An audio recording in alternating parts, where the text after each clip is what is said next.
Good morning, everyone. Thank you for joining our sharing session today. Uh, Hope you can hear me clearly.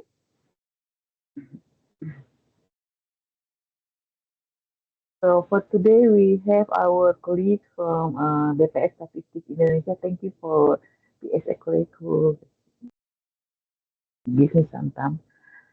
Uh, so for today, we will have a sharing session on measuring the SDG indicator to 2.3.1, and tomorrow we will have session on 2.3.2.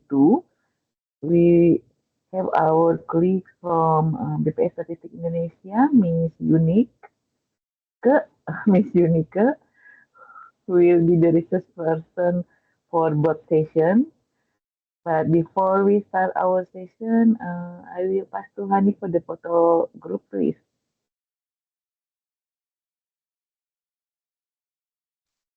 Thank you, Ibu Wardah. To proceed the photo session, I would like to ask for all participants to open the camera and prepare your best smile.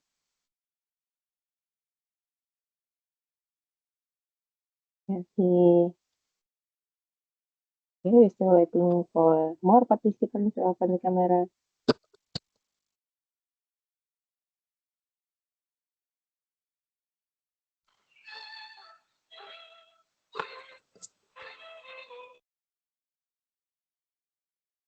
All right, I have the slide here, so we will take 2 times.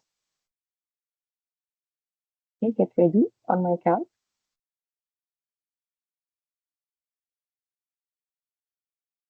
On 1, 2, 3, please smile.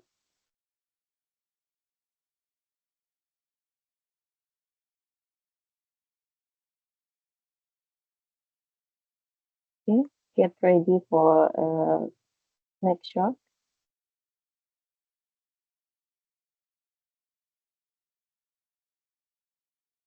All right, on my count again. More participants.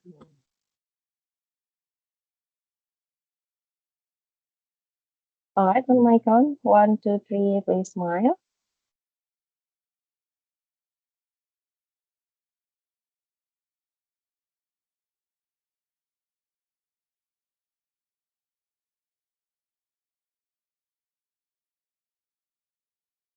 Okay, let me take one more. Just I see more participants coming. On my count. 1, 2, 3, please smile.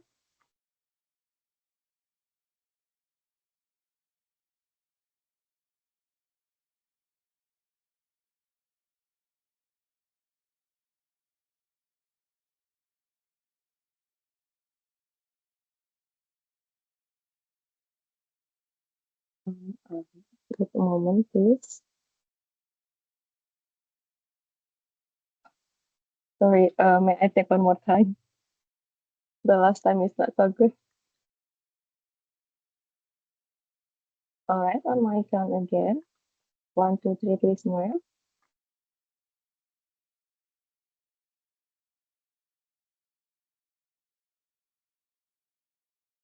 Okay, thank you, everyone. Back to Ms. Wardah.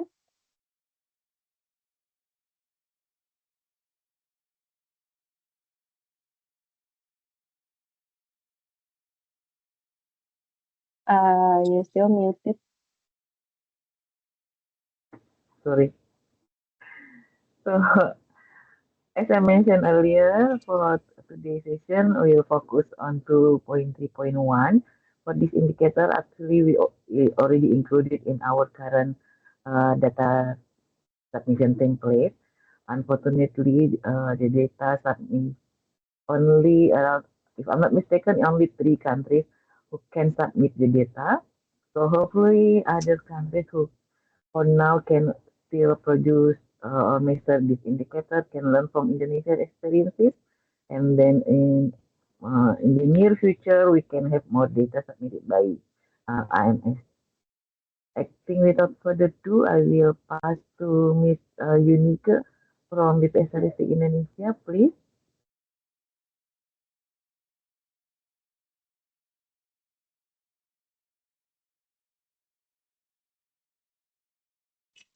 Miss Unica? Yes. Good morning. You may start. Good morning. You may start, please. Yes. Thank you. Before I start, I want to make sure that my voice can be heard clearly. Yes.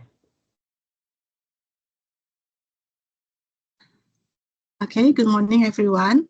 My name is Unica Widya Parameswari, and you can call me Unique. I am from BPS Statistik Indonesia.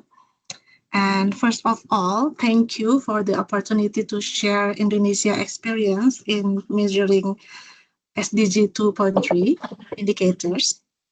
And today I would like to tell a story about agriculture, data, and the challenge of understanding farmer welfare in our perspective. When we talk about agriculture, we often focus on production. We talk about bigger harvest, higher yields, and improved productivity. But in reality, agriculture is not only about producing food, it is also about the people behind the production and the farmers themselves.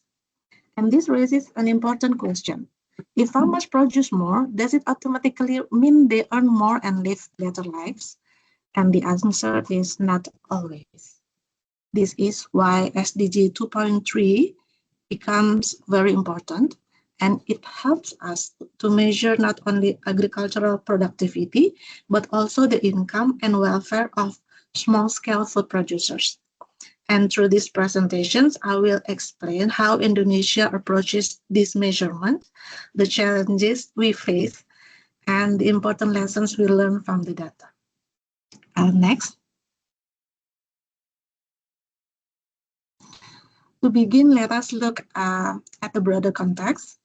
The Sustainable Development Goals, or SDG, as we know, are global commitment agreed upon by almost 200 countries to achieve economic, social, and environmental sustainability by the year 2030.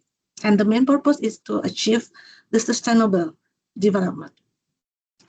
And these goals cover many aspects of life, including poverty, education, health, environment, and economic development. And today, we will focus on goal 2, which is zero hunger. And at first glance, people may think this goal is only about producing enough food, but actually it is much broader than that.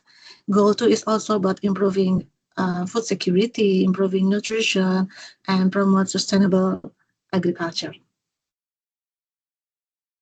And one very important part of this goal is supporting small-scale food producers.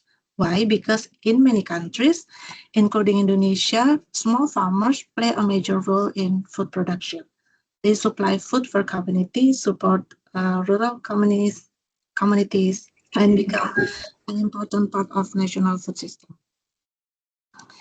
That is why SDG 2.3 specifically focusing on improving both productivity and income of small-scale food producers. And these SDGs also carry an important principle, which is leave no one behind.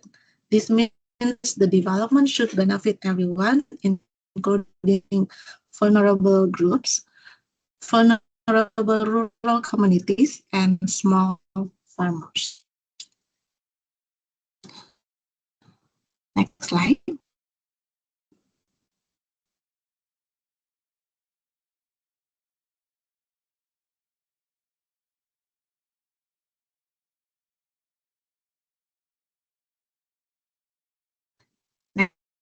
Next slide, please. Thank you. And now let us move to the main challenge. On paper, measuring productivity and income may sound straightforward, but in practice, it is actually very complicated. The first challenge is diversity among farmers. Agriculture is very heterogeneous. Some farmers grow rice, others grow vegetables or fruit, The voice raise is not really livestock, clear. and others work in fisheries or aquaculture or forestry. Even within one village, farming system can be very different. And the second challenge is data limitation. Many small-scale farmers cannot keep a farm record.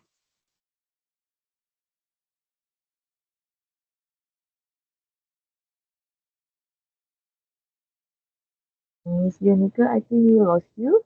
Okay, and the second challenge is about data limitation. Many small-scale farmers do not keep their records. The farmer records, they may not record the labor hours, the production cost, or household income itself. Sometimes they rely on memory. Miss Janika, the voice is Yeah. not really clear. Oh, I'm sorry. And then your video also is not working. Test. Maybe you Why SDG is challenging test? Is it already clear? now it's clear. Okay. Maybe you Maybe. can turn off your video if maybe it could help for the connection. Okay. I will turn off the camera maybe. Sorry to interrupt. Please go ahead. Yeah.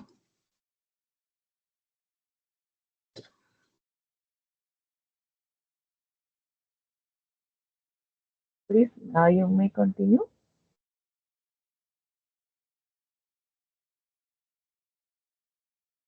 Yes. Let me check first. Is my voice clear? Yeah. Okay. So maybe I will repeat from this slide. We will move to the main challenge. Yeah. On paper, measuring productivity and income may sound straightforward, but in practice, it is actually very complicated. The first challenge is diversity among farmers. Agriculture is very heterogeneous. Some farmers grow rice, others grow vegetable or fruits, some raise livestock, and others work in fisheries or aquaculture. Even within one village, farming systems can be very different. And the second challenge is about data limitations. Many small-scale farmers do not keep formal records. They may not record about labor hours, production costs, or even their income. They did not keep the records. And sometimes they rely only on memory when they answering the survey. This makes statistical measurement more difficult and increases the possibility of errors.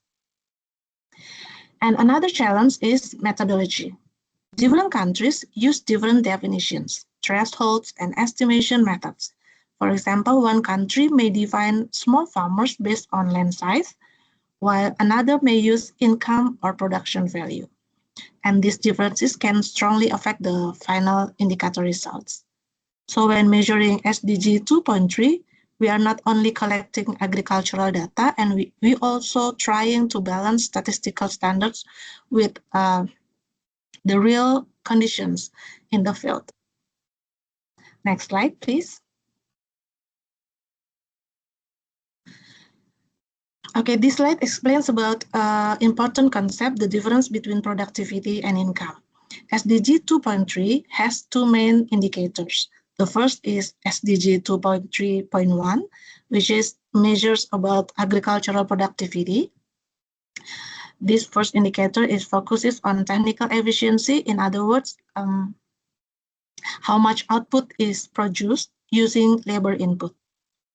And the second indicator is SDG 2.3.2, which measures average income of small-scale food producers, and this reflects the economic welfare of farming households. And at first, these two indicators may sound similar, but they actually measure different realities. A farmer can be highly productive, meaning they produce a large amount of crops or livestock, but at the same time, the farmer may still earn low income. And why can this happen? because the income depends on many factors besides production. For example, the income depends on production cost, market prices, transportation, access to market, access to buyers, and even government policies. And this is why productivity and income do not always move together. If policymakers only focus on increasing production, they may overlook the economic struggles faced by the farmers. That's why both indicators are needed to provide a more complete picture of agricultural well-being. Next slide, please.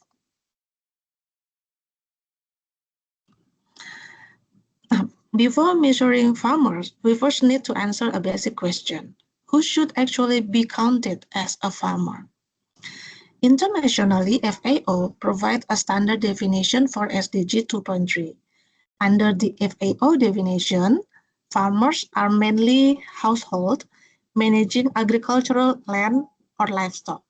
Agricultural land can be food crop, horticulture, and estate crop. Activities such as fisheries, aquaculture, and forestry can also be included in the FAO standard definition, but only if they are combined with land or livestock activities. For example, if one household grows crops and also does aquaculture, they can still be classified as farmers in FAO definitions. However, if a household only works in fisheries or forestry or aquaculture without managing land or livestock, then they are not classified as farmers under the FAO definition for SDG 2.3. And how about Indonesia? Indonesia uses a broader approach. We in Indonesia, we classified fisheries, aquaculture, forestry, and agricultural services as part of agriculture, even when they stand alone.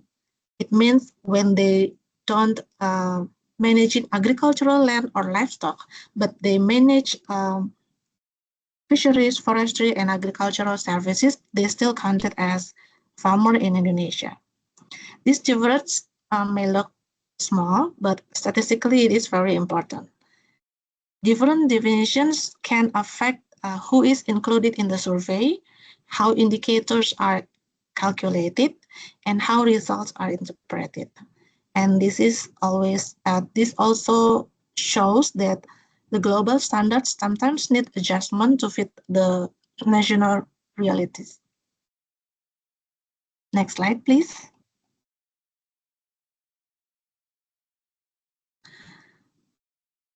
Okay, after defining farmers, the next question is who is considered a small-scale producer?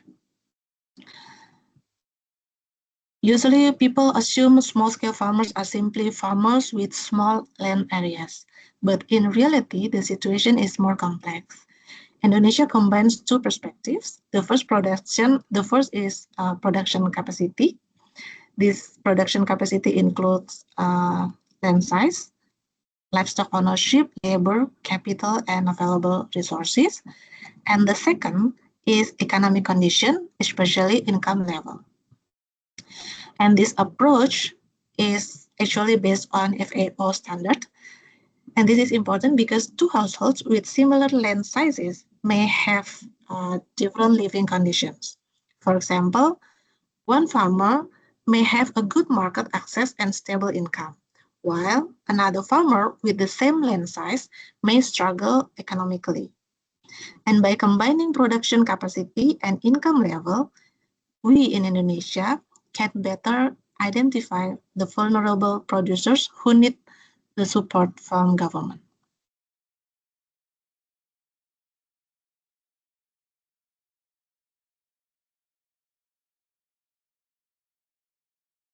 Next slide, please.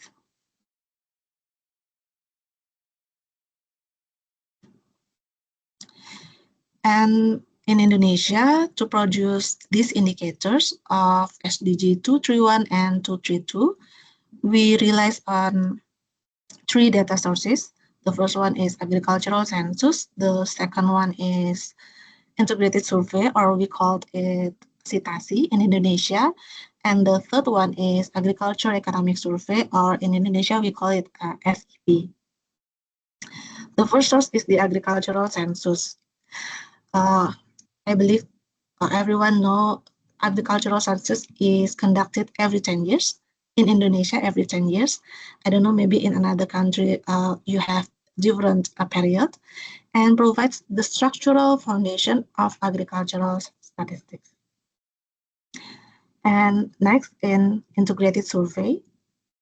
Actually, in Indonesia, we designed the integrated survey to be held annually, but due to a limitation of government budgeting or efficiency in budgeting in our government, the integrated survey cannot be held annually as the design. But still, we held the survey. And the third one is agriculture economic survey. The integrated agricultural survey, or we call it SITASI, designed to conduct annually, and this survey is quite comprehensive, can produce many variable and indicator from the questionnaire. And in agricultural economic survey, focuses more on economic aspect such as production cost, income, value added, and also household welfare. And from the 3 data sources in Indonesia, we can calculate and we can measure the productivity and the income of small-scale producers.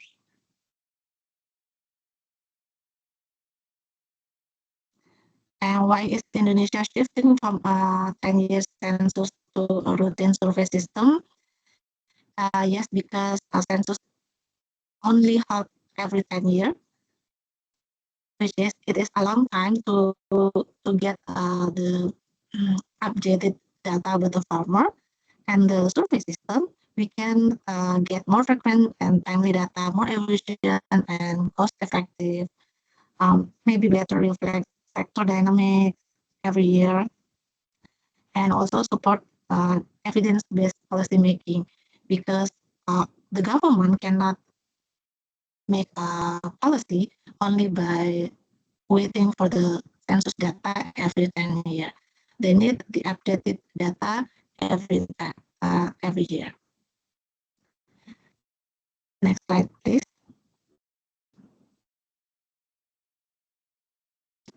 Next slide.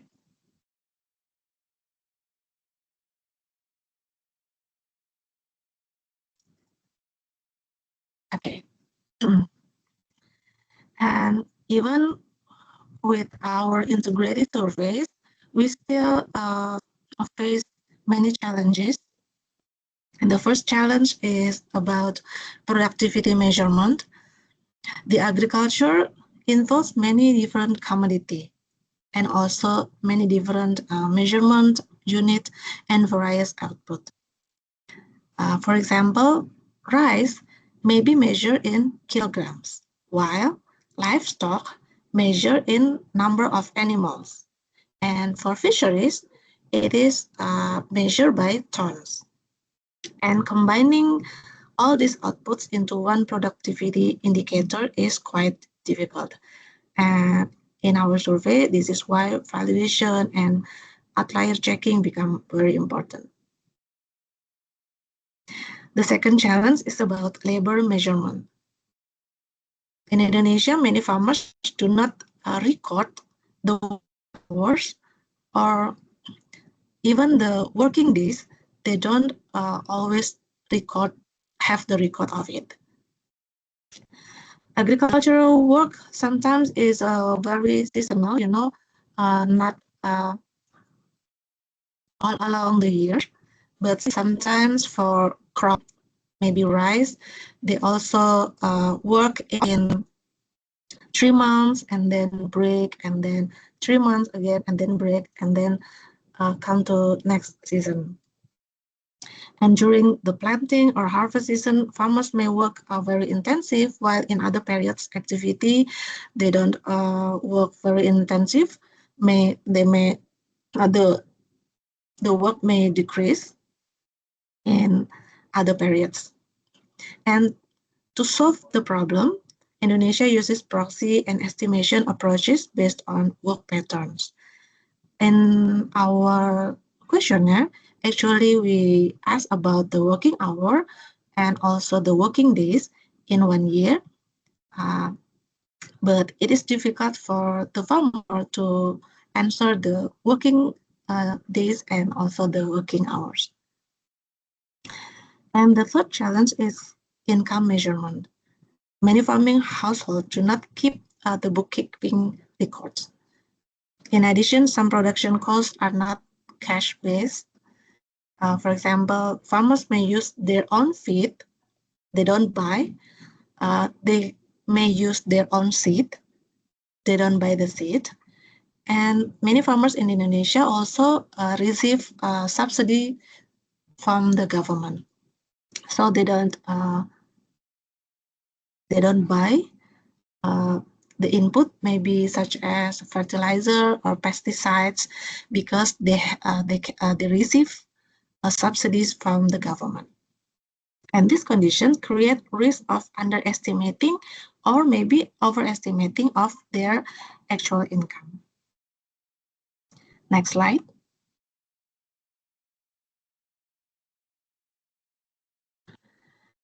Okay, this slide explains Indonesia practical approach for measuring SDG 231. In simple terms, productivity is calculated as output or revenue divided by labor input. And output refers to total agricultural production over 1 year. Labor input includes family labor, hired labor, and also seasonal labor. And revenue is calculated by multiplying production quantity with selling price. And meanwhile, annual work days, okay, maybe still the previous slide.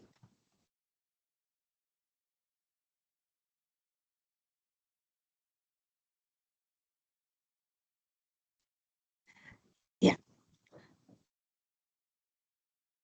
Okay, revenue is calculated by multiplying production quantity with selling price. And meanwhile, annual work days represent the total labor contribution spent on agricultural activities during the year.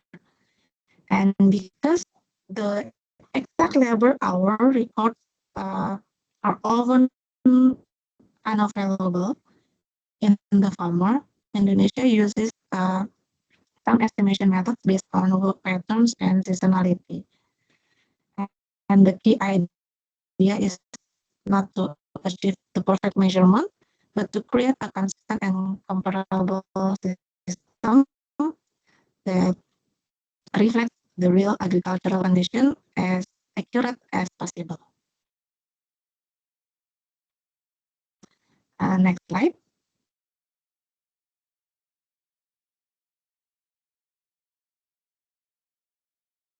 Next slide, please.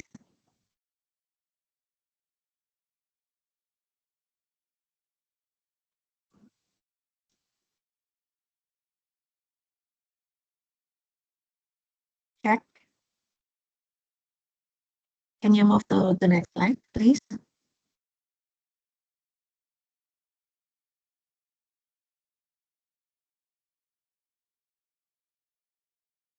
Actually, this is already slide 9. You want slide 9 or?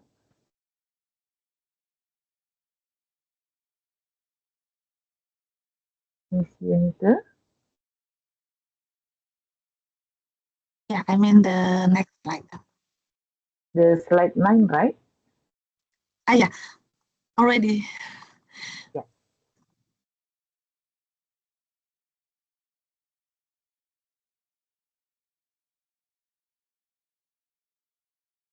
Yeah, okay. So this slide is explained about our practical approach for measuring the SDG. That in simple terms, productivity calculated as output or revenue, and high productivity. Some farmers may produce more. They have high productivity, higher output, but the productivity does not always same as welfare income because they earn less. Why they earn less? Because they have higher production costs, lower selling prices, they have limited market access. So some farmers may produce more but still earn less due to the economic constraints. So if we improve the productivity alone, it is not enough. The farmer welfare must also be considered. Next slide, please.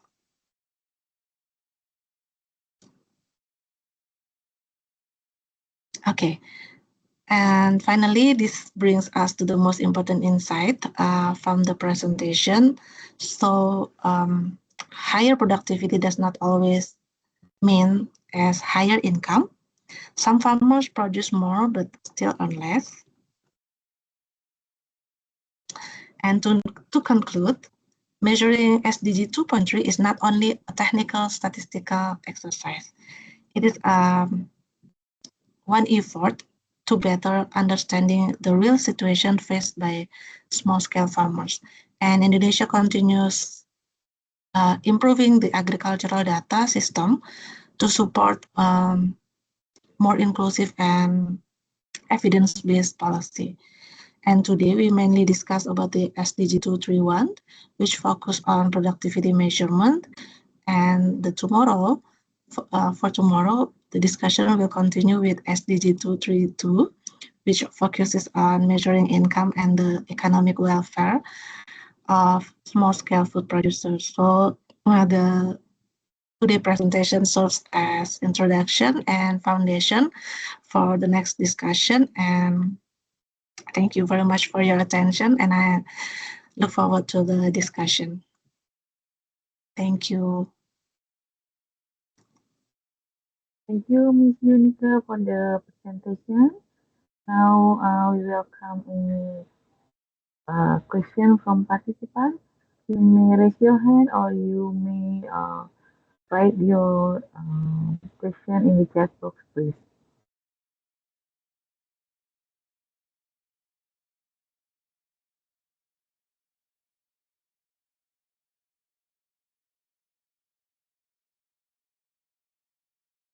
Please, everyone. And for those countries you already also produce the indicator 2.3.1, if you want to share some insight from your experiences, we welcome as well.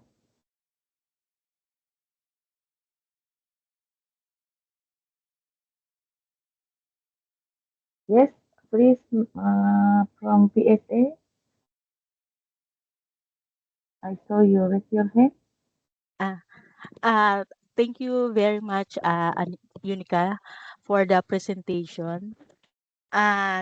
This is Manuela Nalugan from the Philippine Statistics Authority.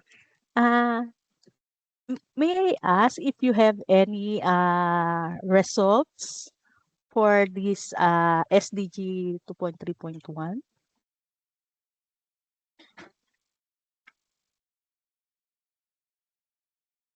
Can you repeat it again, Miss? Do you have any results for this SDG 2.3.1?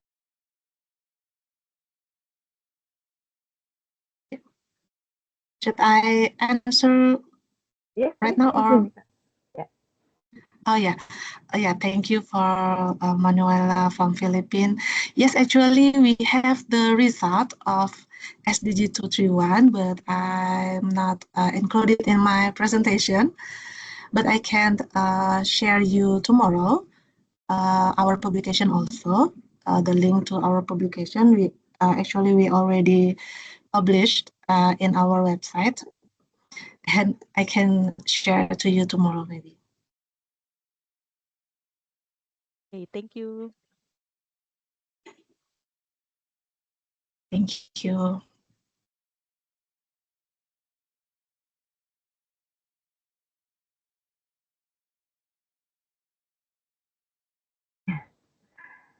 Thank you for the previous question and the answer from Ms. Yunika. There is another question in the chat box. Can you give us more information on how do you do the routine survey system? In Philippines, availability of data is also a challenge to us as the other surveys are not being done regularly. Please, Ms. Yunika. Yes.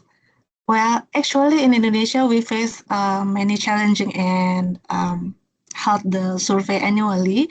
As I mentioned earlier, that actually we designed the agricultural integrated survey to be held annually, and we use the rotation module every 3 years. So each year, for example, this year we used the core module and the economic module, and the next year we use the core module and the asset and machine module, and the next year another module.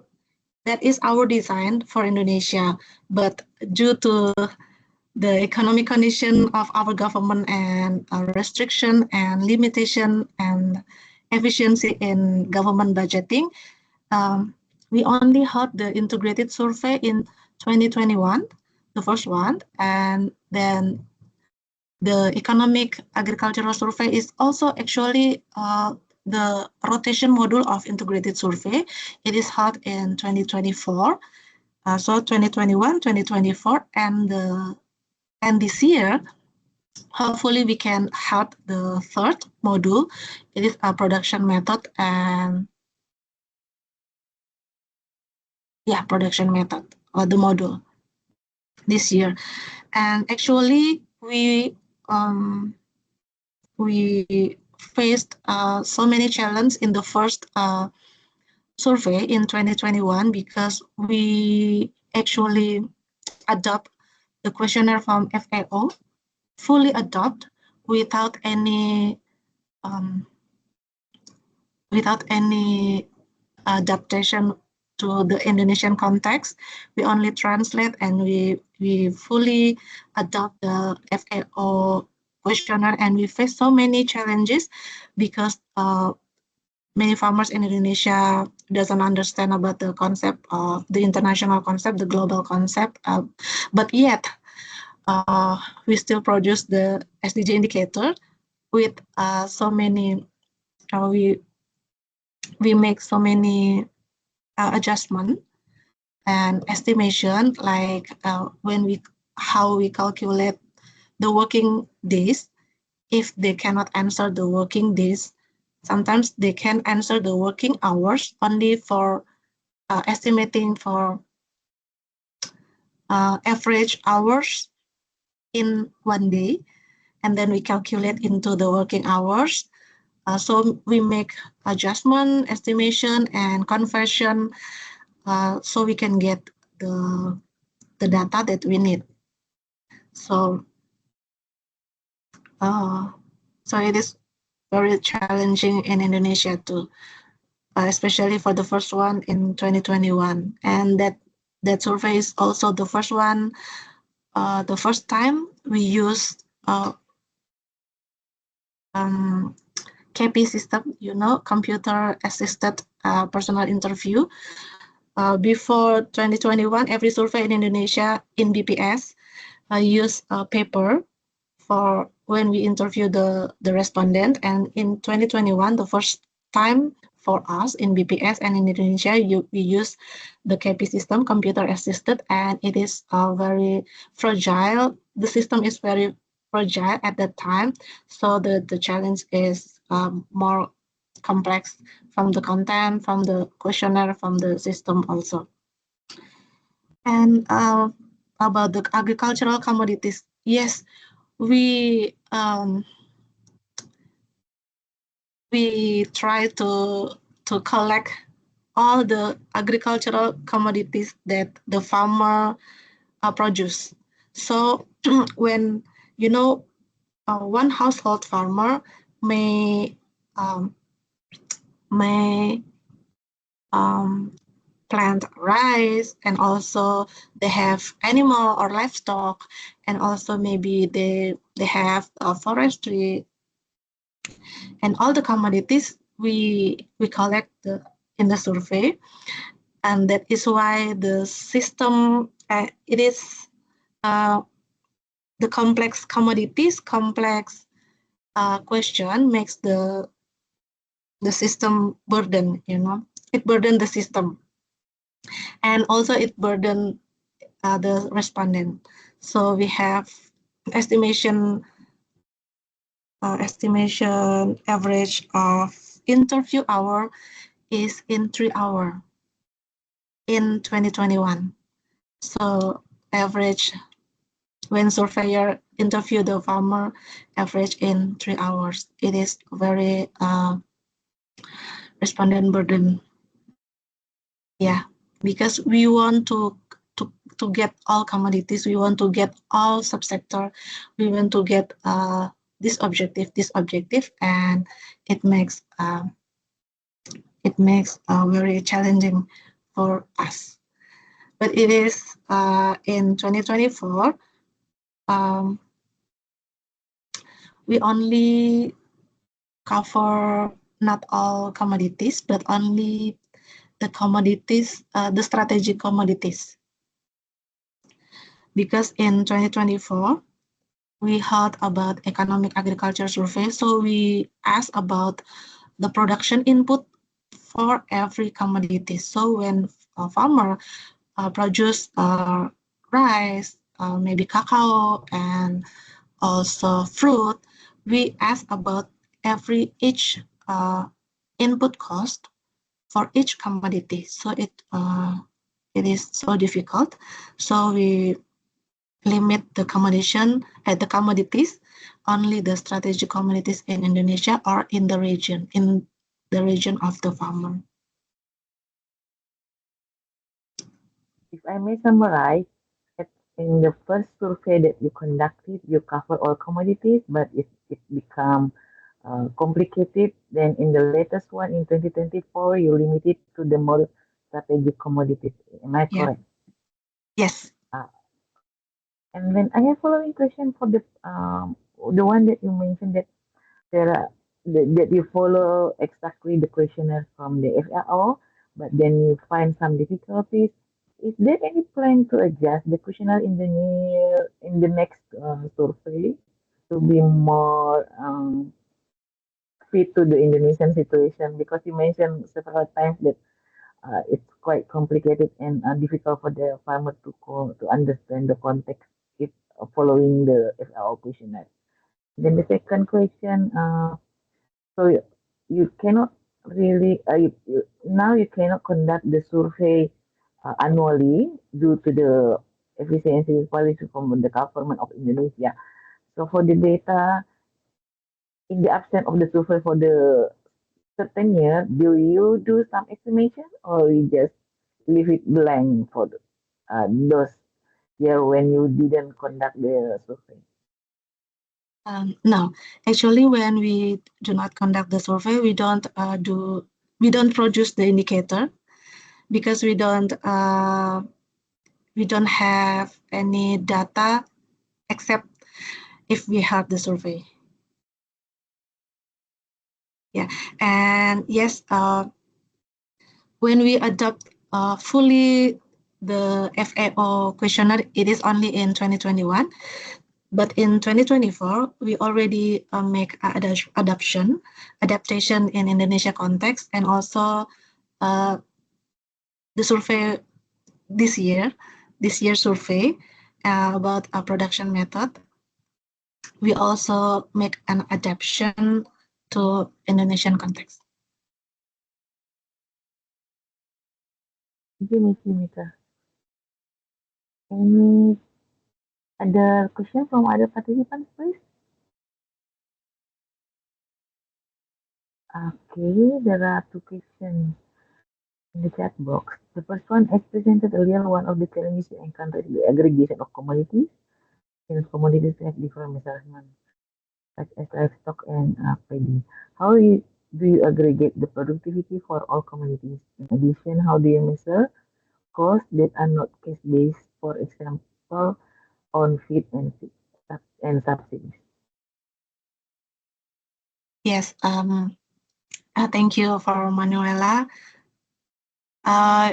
Yes, we have the challenges in the aggregation of commodities since the commodity have different measurement.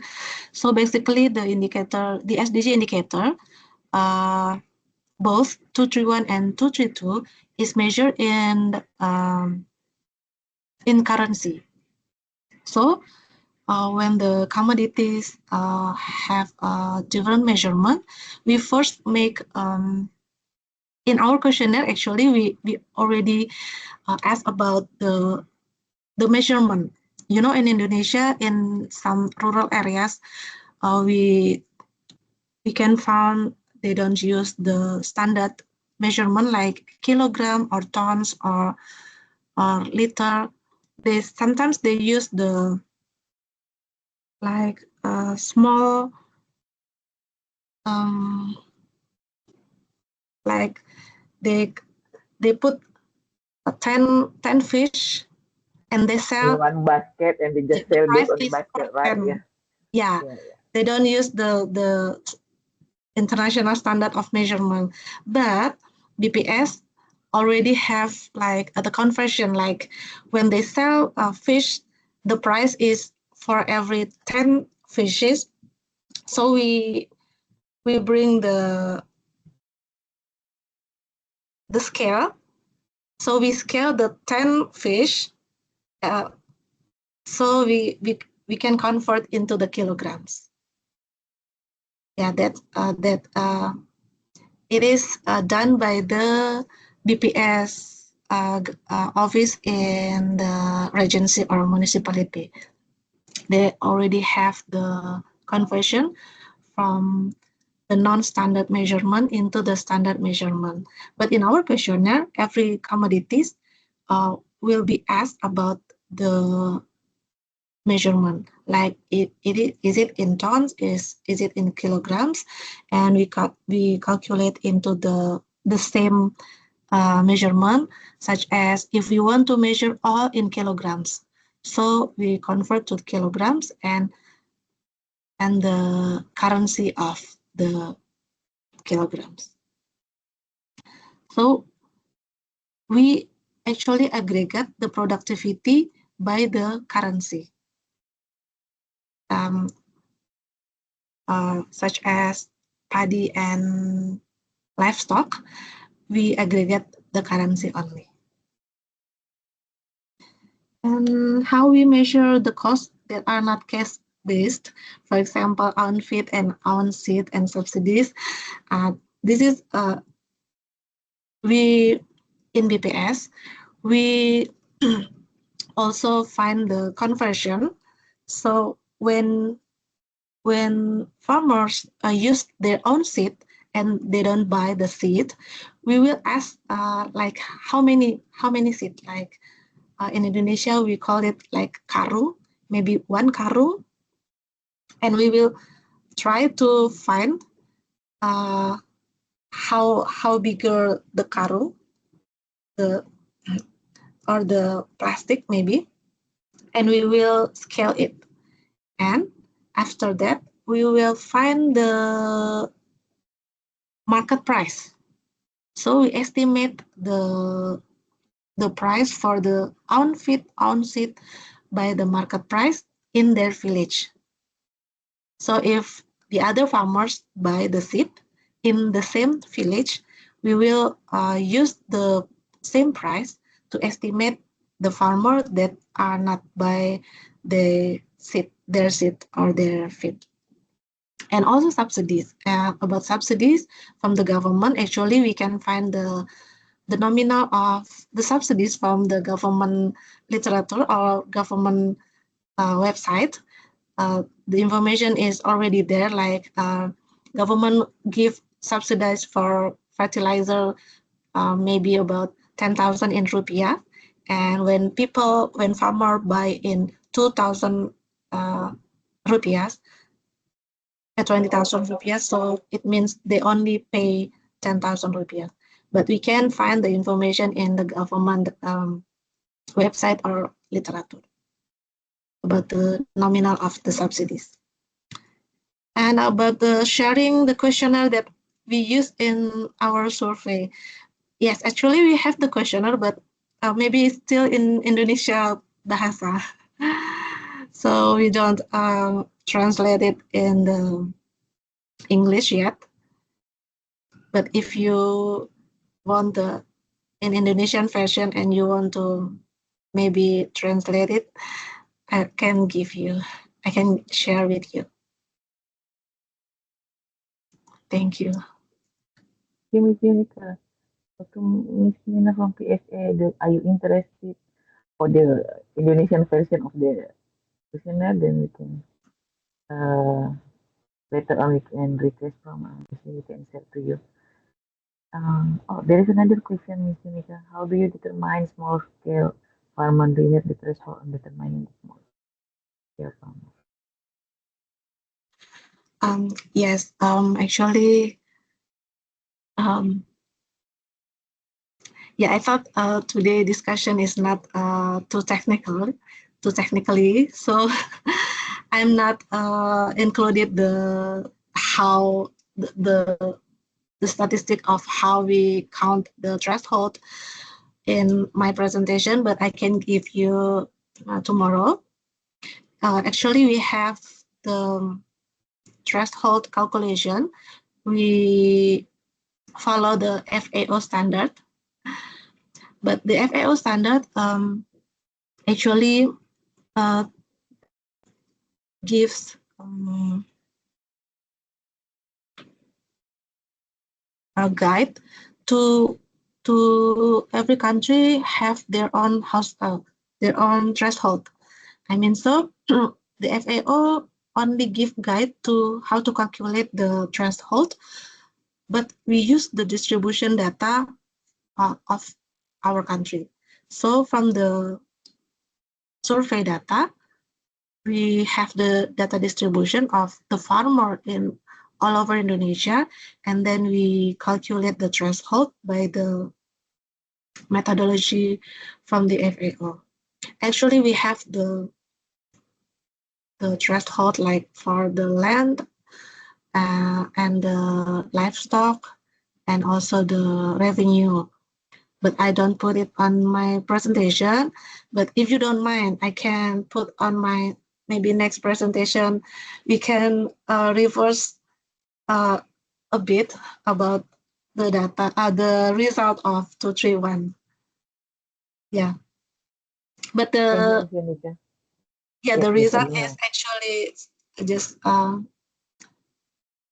not too far from the international threshold. Yeah, so I think maybe in tomorrow's presentation you can add two things already. One is on the threshold for the to determine the small scale farmers, and the second one in the previous question there is a request to show the result of your survey. Yeah. There is another question. What is the domain of the survey? Is it national or do you have a sub-national domain? Yeah. As I mentioned earlier, in 2021, because we adopt all the FAO questionnaire, and we want to reach many aims, many objectives. Like we want to calculate SDGs, we want to have production data, we want to have asset data, we want to know about the economic data of the farmer. So it is complicated, and the domain is until regency level, so it is so complicated. We have about 3,100 sample in 2021, sorry. Yeah, regency is the subnational domain.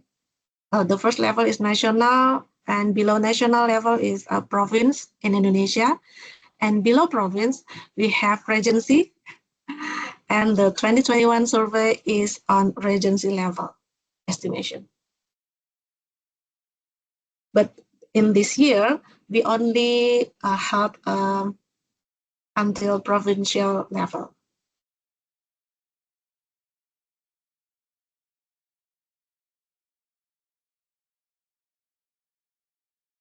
Thank you, Ms. Yonica. Is there any other question or comment, request to our CPS colleague or Ms. Yonica particularly? Or maybe other countries, if you have any experiences also, and you want to share, we welcome also. Any effort so far for country to compile the indicators 2.3.1?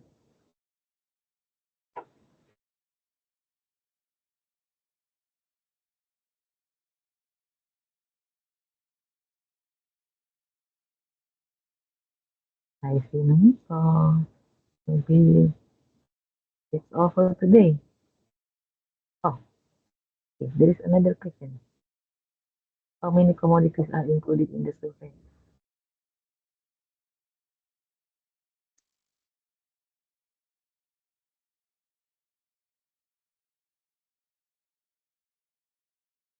Ms. Yunika?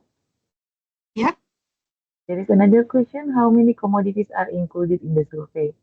In our previous discussion, you mentioned, right, for the previously you covered all commodities, but then in the latest survey, only for the certain commodities that included. So how many commodities in the latest survey? Yes, thank you. But actually, I cannot answer because it is too many commodities. In 2029, we collect all commodities the farmer produce. So if they have livestock, maybe from cattle until the chicken, all the commodities, we collect the data. So they will answer all commodity they have. We have for livestock, livestock only. You mentioned in the latest survey, you didn't collect all commodities anymore, right? You only in collect 2024, for the yes. Strategic commodities you mentioned earlier. So for this one, how many commodities included? Yeah, in 2024, yes, it is right. We don't collect all commodities, and it is varies between the subsector. I mean, like in livestock, we collect 10 commodities, and in estate crops, maybe only 4 or 5 commodities. In crop, food crop, only 1, 2, 3, 4 commodities.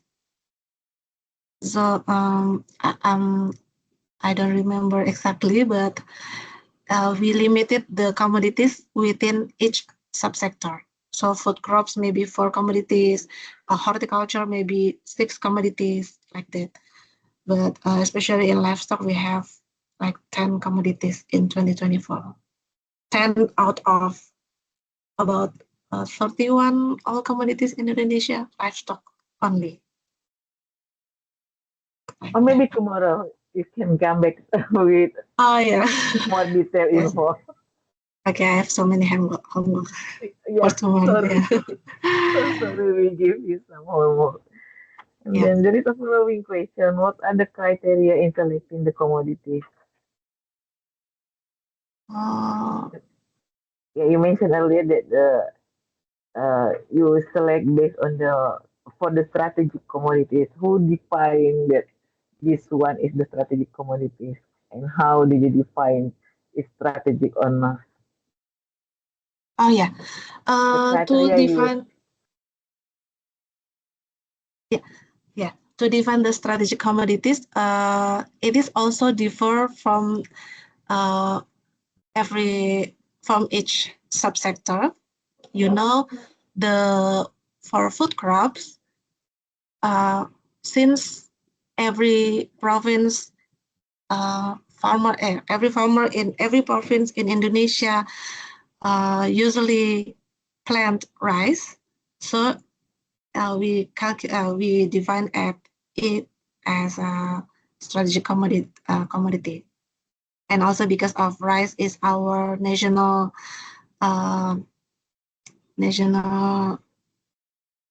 consumption, so it is one of how we define the strategic commodities. In livestock, also when we define the strategic commodity, first we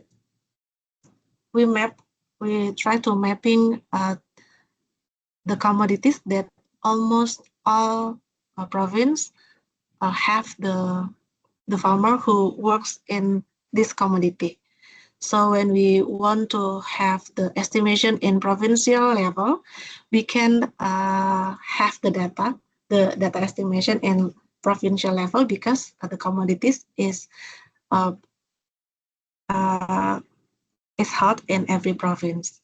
But the exception is for the estate crops, because not every province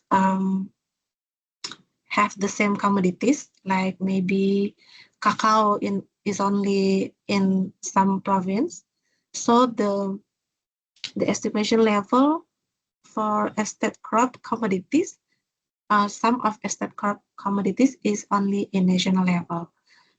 But so when we define the strategic commodities, it's not based on the farmer production income, or maybe like when they have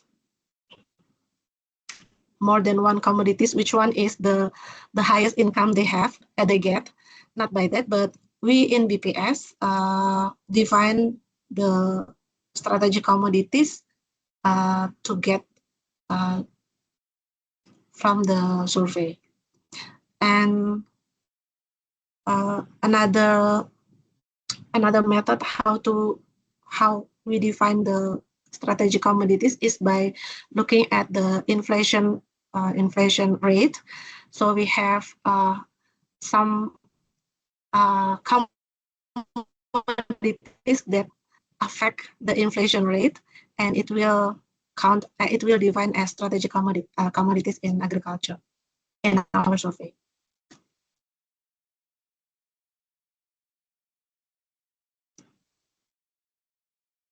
Thank you so much, Ms. Yunika.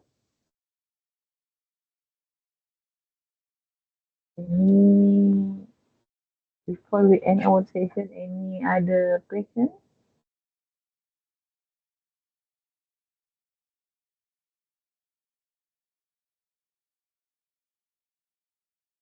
I see none, so I think that's all for today. Thank you so much to Ms. Yunika for the very informative session that we had today, and then engaging discussion. Thank you so much.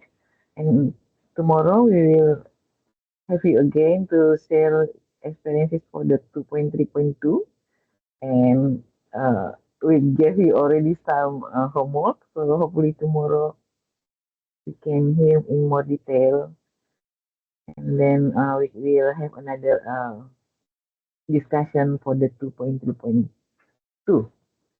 So thank you so much to Ms. Yunike, and thank you also to other participants who already joined our sharing session this morning. Have a nice day ahead. And see you again tomorrow. Bye-bye.